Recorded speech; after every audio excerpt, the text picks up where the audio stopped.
week. Basically, we are just coming from the dry season now, so the water is flowing. It's 100% alkaline, no chemical, no preservative. We wash our hands and we drink. So if the hospitals and other communities, the limestone inside pulls the water and takes it out. So you see those boys over there washing the bike or someone. Mango season here. Like this, all of this land here used to be a sugarcane plantation. Now the welcome drink you all have, it's made from sugarcane, but we do sugarcane no more.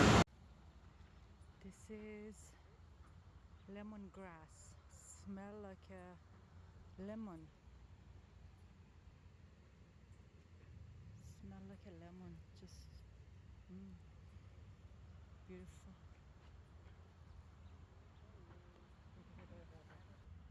Or nausea.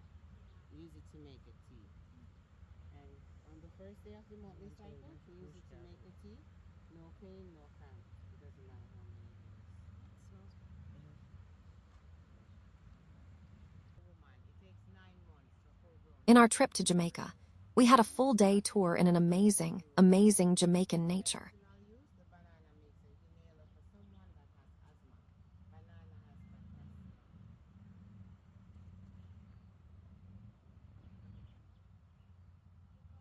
It was beautiful, a lot of things to see and learn. We love it. Are the part of the tree. This one is not perfectly ripe, so I'm not going to open it. I will make a video from all our 8 days vacation with more information about our tour company and hotel.